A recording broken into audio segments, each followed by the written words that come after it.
नमस्कार। क्या हो जब आपके घर में किसी का जन्म हो, उसका जन्म 31 दिसंबर को, और 1 जनवरी को उसको बोला जाए 2 साल का हो गया, कैसा लगेगा? दोस्तों, सही सुन रहे हैं आप। कोरिया में कोरियन एज को फॉलो किया जाता है, पूरे देश में इंटरनेशनल एज को फॉलो किया जाता है।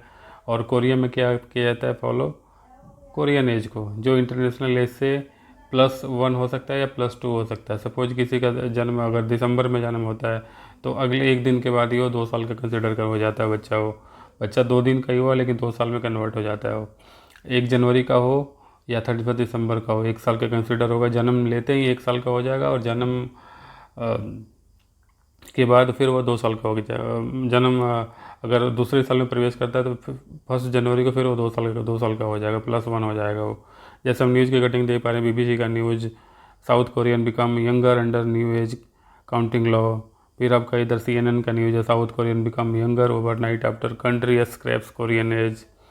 फिर आपका इधर द गार्जियन का भी न्यूज़ है, South Korean becomes a year or 2 year to younger age country changes system for counting ages. फिर अल जजीरा का भी सेम न्यूज़ है, और इधर south Korean suddenly younger new age system explained. इसमें क्या था, इसमें बेसिकली जो सबसे बड़ा फैक्ट यही है कि जो इंटरनेशनल एज है उसमें जो तुलना होती है, जो एज की गणना होती है जन्म के समय से होती है। सपोज अगर जन्म किसी का अगर 1 जनवरी को हो रहा है, 1 जनवरी 2022 को हुआ है, तो 1 जनवरी 2023 को उसका एक साल कंसिडर किया जाएगा। कोरियन एज में क्या होता था, अगर आपका जन्म 1 जनवरी को होता था तो जन्म होते ही 1 साल हो जाता था। और फिर एक फर्स्ट जो जनवरी आएगा, सपोज 1 जनवरी का किसी का जन्म है, 1 जनवरी 2022 का कोरियन एज में किसी का जन्म हुआ है, तो उसका जन्म होते ही 1 साल हो गया। और दूसरा फिर क्या होता था, फर्स्ट 1 जनवरी 2023 जब आएगा तो +1 हो जाएगा, यानी 2 साल का कंसिडर हो जाएगा। या तो फिर 1 साल के ड्यूरेशन में अगर बच्चे का जन्म हुआ है तो 1 साल वो हो जाएगा। फिर अगले साल का जब भी जनवरी आएगा, जनवरी 1 तो बच्चा 2 साल का हो जाएगा, चाहे 31 दिसंबर का हो चाहे 1 जनवरी का हो, सब में सेम गणना की जाती थी। तो ये चीज़ें थोड़ी सी वहाँ पे इसी तरह के रूल वहाँ पे फॉलो किए जाते थे। इसके ऊपर ये रूल जो 1960s के लगभग से ये चीज़ें चली आ रही है वहाँ पे। इसमें नॉर्थ कोरिया को ये सब नॉर्थ कोरिया में भी ये रूल कोरियन एज को फॉलो किया जाता था, लेकिन उसमें 1980s के दौर में ही उसमें इसको स्क्रैप कर दिया गया था और वो इंटरनेशनल एज को मानने लग गया था। लेकिन साउथ कोरिया में क्या था, अभी तक कोरियन एज को ही फॉलो किया जाता था।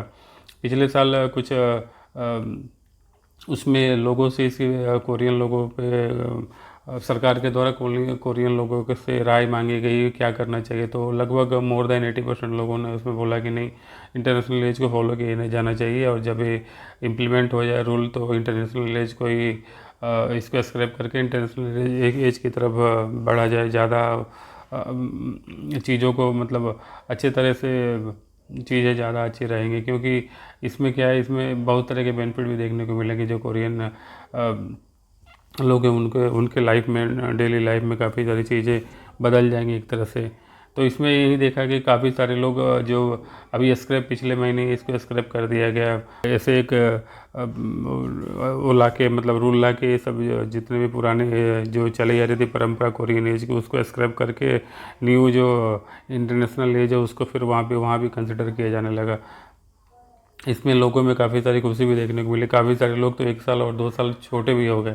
सपोज हो कि कोई बंदा 25 साल का है तो वो बंदा 23 या 24 साल का फिर हो जाएगा इंटरनेशनल एज इम्प्लीमेंट होते ही। तो ये दोस्तों, आज की वीडियो में फ़िलहाल इतना ही। काफ़ी इंटरेस्टिंग न्यूज़ था ये, कोरियन एज और वर्सेस इंटरनेशनल एज से रिलेटेड।